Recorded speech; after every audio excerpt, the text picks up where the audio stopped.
TNPSC career வந்து நான் 2019 தான் ஸ்டார்ட் பண்ணேன். ஆக்சுவலாக நான் காலேஜ் வந்து 2020 தான் முடித்தேன்.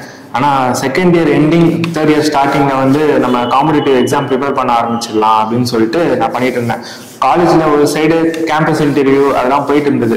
நான் படித்த டிகிரிக்கு நான் ஆக்சுவலாக பிஇ மெக்கானிக்கல் இன்ஜினியரிங் தான் முடித்தேன் பனிமலர் காலேஜில். அங்கே முடிச்சது நம்ம பிஇ படிச்சதுக்கு ஏதாவது கம்பெனியில் செலக்ட் ஆயிருந்தேன்னு சொல்லிட்டு அதுக்கும் ப்ரிப்பேர் பண்ணேன். காம்படிட்டிவ் எக்ஸாம் சைடில் போகட்டும், நம்ம சைடில் ப்ரிப்பேர் பண்ணலாம் அப்படின்னு சொல்லிட்டு நான் ப்ரிப்பேர் பண்ணிட்டு இருந்தேன். அப்போ தான் 2019 வந்து எனக்கு வீடியோ பெரம்பூர் தான். ஸோ என்ன அகாடமி படிக்கலாம், அதுக்கு என்ன சோர்ஸ் இருக்கு எதுவுமே எனக்கு தெரியாது.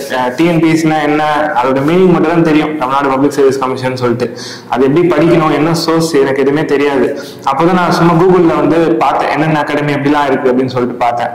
அப்போ கலாம் அகாடமின்னு சொல்லிட்டு அகாடமியில் இருக்குன்னு சொல்லிட்டு நான் ரிவ்யூஸ்லாம் பார்த்தேன், எப்படி இருக்குன்னு சொல்லிட்டு ரிவ்யூ பார்த்தேன். ரிவ்யூ நல்லா இருந்துச்சு. சரி ஓகே நம்ம போயிட்டு நேரில் போய் விசாரிக்கலாம் அப்படின்னு சொல்லி நேரில் வந்து விசாரிச்சேன். அப்போவே ஃபிக்ஸ் பண்ணிட்டேன், சரி இங்கேயே நம்ம படிச்சிடலாம், நமக்கு வந்து எல்லாமே கன்வீனியன்ட்டாக இருக்கும் அப்படின்னு சொல்லிட்டு நான் இங்கேயே அட்மிஷன் போட்டு 2019 தான் ஸ்டார்ட் பண்ணேன். ஃபர்ஸ்ட் வந்து நான் வீக்கெண்டு பேட்ச் தான் போட்டேன். Only Saturday and Sunday, Monday to Friday வந்து எனக்கு காலேஜ், சாட்டர்டே சண்டே இங்கே வந்துடுவேன். டயர்டாக இருந்தது உடம்பு ரொம்ப. காலையில் 5 மணிக்கெலாம் எனக்கு பஸ்ஸு, காலேஜ் பஸ்ஸு, நைட் வர்றதுக்கு 7 மணி ஆகும். அந்த மாதிரி ரெஸ்ட்டே இல்லாமல் Saturday and Sunday full day இங்கே கிளாஸ் நடக்கும். நம்ம வந்து வீக் டேஸ் பேட்ச் எடுத்துக்கிட்டோம்னா நமக்கு ஒரு 3 hours தான் கிளாஸ் ஒரு நாளைக்கு. இதே நம்ம வீக்கெண்ட் பேட்ச் நம்ம எடுத்துக்கிட்டோம் அப்படின்னா நமக்கு ஃபுல் டே கிளாஸ் இருக்கும். சரி ஓகே நம்ம சிலபஸ் கவர் பண்ணி நம்ம படிக்க ஆரம்பிச்சிடலாம், நம்ம தேர்ட் இயரில் ஸ்டார்ட் பண்ணால் ஃபைனல் இயரில் வந்து நல்லா படிச்சிடலாம் அப்படின்னு சொல்லிட்டு நான் ஸ்டார்ட் பண்ணி கரியர் போயிட்டு இருக்கும் போது கேம்பஸ் இன்டர்வியூவில் செலக்ட் ஆகிட்டு வேணான்னு சொல்லிட்டு நான் விட்டுட்டேன். எதுக்காக விட்டேன் அப்படின்னா அது என்ன விட்டுருச்சுன்னு தான் சொல்லணும். எதுக்காக அப்படின்னா 2020 மார்ச்ல என்ன நடந்துச்சுன்னு உங்களுக்கு தெரியும், கோவிட் லாக்டவுனு. ஸோ எனக்கு கேம்பஸ் இன்டர்வியூ மெயில் வந்துச்சு, ஆனால் ஆர்டர் வரல. ஸோ அந்த கம்பெனியுமே என்னை கைவிட்டுருச்சு.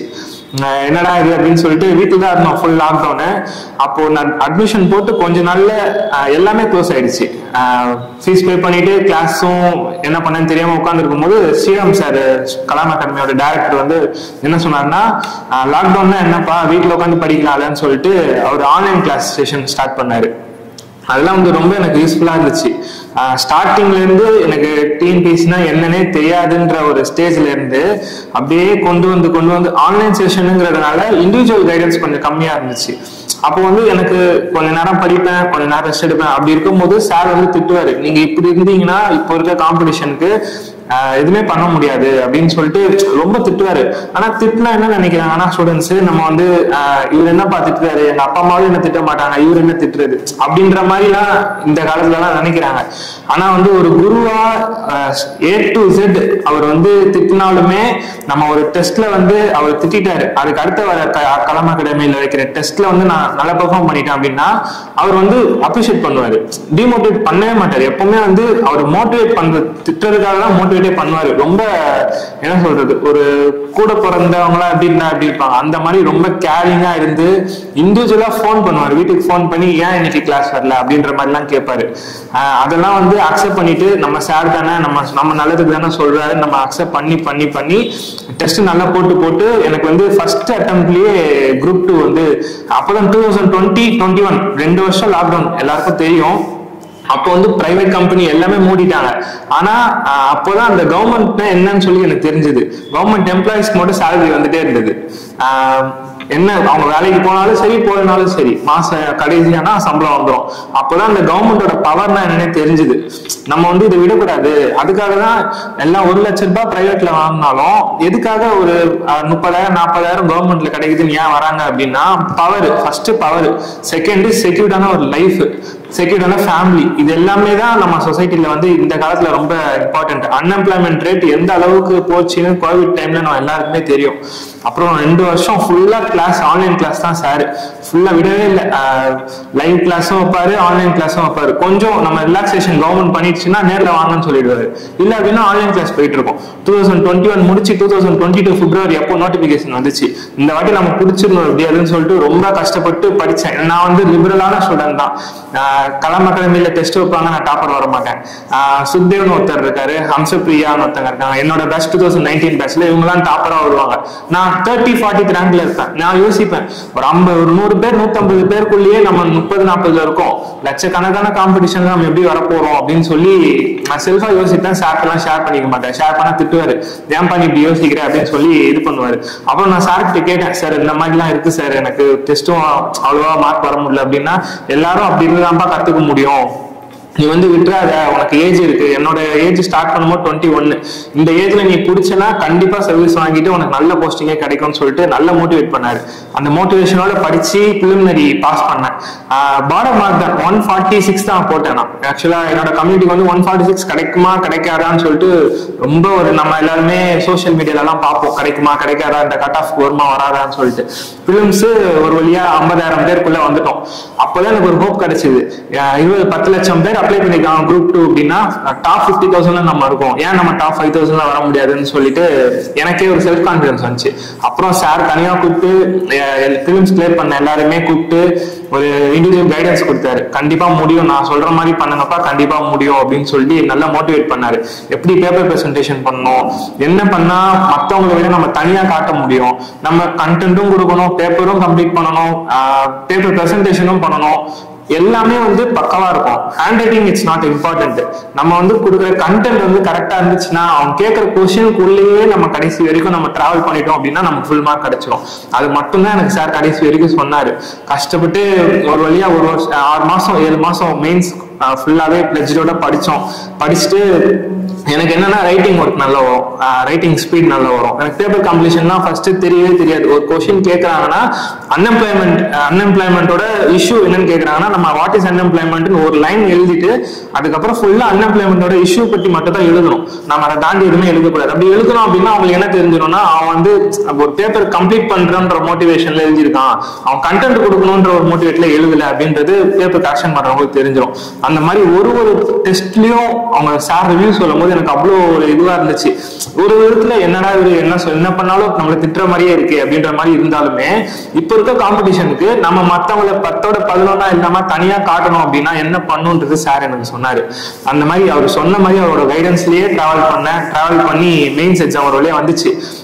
February 22 ஐ திங்க் போயிட்டு எழுதிட்டு காலையில எல்லாரும் ஒரு கன்ஃபியூஷன் ஆச்சு. இந்த மாதிரி 2 to 5 தான் எக்ஸாம் எழுதணும். ஆனா நாங்க எக்ஸாம் எழுத ஆரம்பிச்சு 2:45 தான் எக்ஸாம் ஆரம்பிச்சது. ஒரு பெரிய இஷ்யூ ஆகி பேப்பர்லாம் கொடுத்தாங்க. ஆனா என்னோட மைண்டை நான் வந்து ஸ்டாண்டர்டா வச்சுக்கிட்டேன். என்னாலும் பரவாயில்ல, எப்படியும் நமக்கு 3 மணி நேரம் தர போறாங்க, நம்ம எழுத போறோம், நம்ம பாஸ் பண்ணிடுவோம் அப்படின்னு சொல்லிட்டு ஒரு என்ன கொஸ்டின் வந்தாலும் பரவாயில்ல, சார் சொன்ன ஸ்கீம்ஸ் எல்லாமே மைண்ட்ல ரிஃப்ரெஷ் பண்ணிட்டே இருந்தேன்.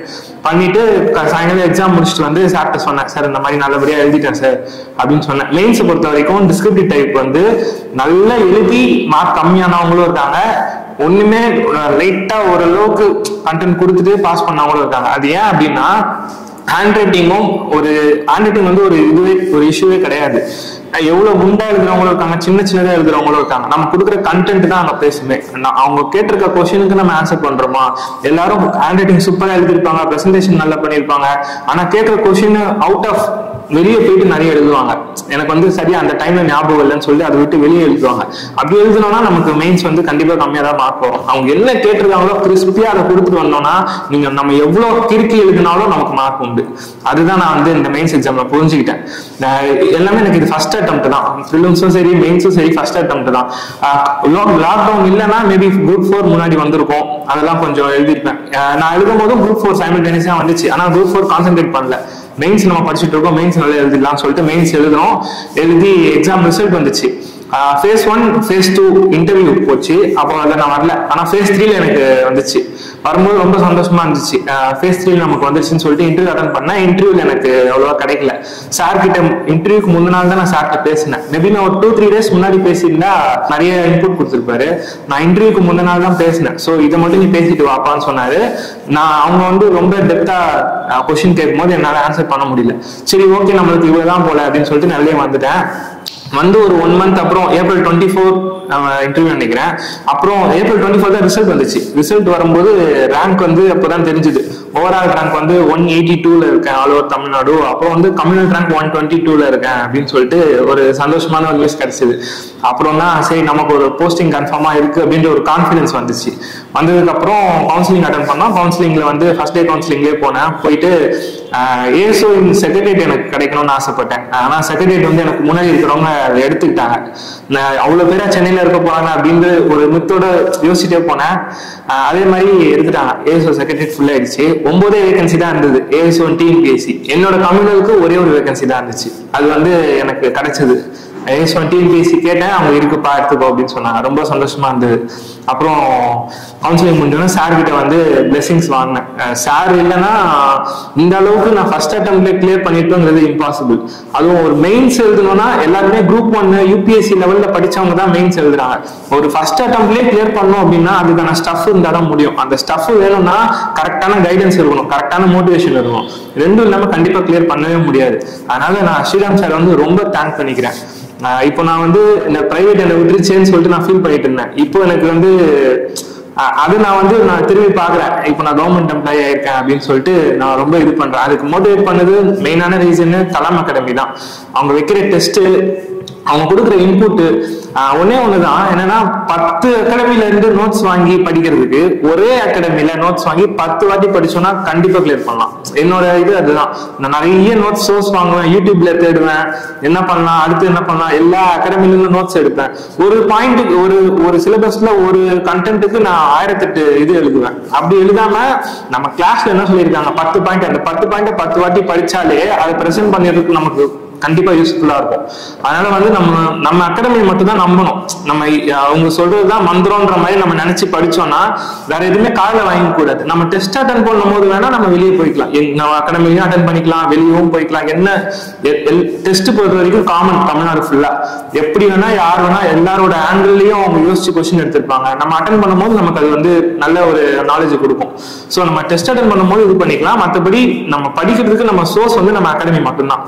நம்ம சார் என்ன சொல்றாரோ அதை கேட்டுட்டு எல்லாரும் இங்க ஜாயின் பண்றவங்க வந்து ஒரு விடாமுயற்சியா இங்க வந்து படிக்கணும். சும்மா வந்து ஏனாலும் படிச்சுட்டு போனோம்னா கண்டிப்பா வந்து யாரா இருந்தாலுமே இதுதான். நம்ம சார் இண்டிவிஜுவலா கைடன்ஸ் கொடுத்தாலுமே நமக்கு செல்ஃப் கான்பிடன்ஸ் இருக்கணும், நம்ம கிளியர் பண்ணியே ஆகணும் அப்படியாச்சு அப்படின்னு சொல்லிட்டு. எனக்குலாம் கிடைக்குமா கிடைக்காதான்னு தெரியாம நான் ஓஏ போஸ்ட்டுக்கெல்லாம் போயிட்டு இன்டர்வியூலாம் போய் அட்டன் பண்ணிட்டு வந்தேன். வீட்டுக்கு தெரியாது. நான் வந்து டைரக்டா ஓஏ போஸ்ட்லாம் போயிட்டு பண்ணிட்டு வந்தேன். அப்போலாம் நான் ரொம்ப அதுக்கே ஓஏக்கே வந்து ஆஃபீஸ் அசிஸ்டன்ட் போஸ்ட்டுக்கே வந்து ஒரு 9 போஸ்ட் 10 போஸ்ட்டுக்கு வந்து 1000 பேர் 2000 பேர் வருவாங்க எல்லா ஊர்ல இருந்தும். இப்படி இருக்கும்போது நமக்கு எப்படி நம்ம டைரக்ட் ரெக்ரூட்மெண்ட்ல போறோம் அப்படின்னு சொல்லிட்டு நான் வந்து ரொம்ப யோசிச்சுட்டே இருப்பேன். இதுக்கு வந்து சார் தான் ரொம்ப ஹெல்ப்ஃபுல்லா இருந்தது எனக்கு. சாரை வந்து ஃபர்ஸ்ட் நான் ரொம்ப தேங்க் பண்ணிக்கிறேன். அவர் தான் என்னோட குருவே இந்த டிஎன்பிஎஸ்சி எக்ஸாம் கிளியர் பண்ணதுக்கு. அண்ட் தேங்க்யூ கலாம் அகாடமி, ரொம்ப தேங்க்ஸ்.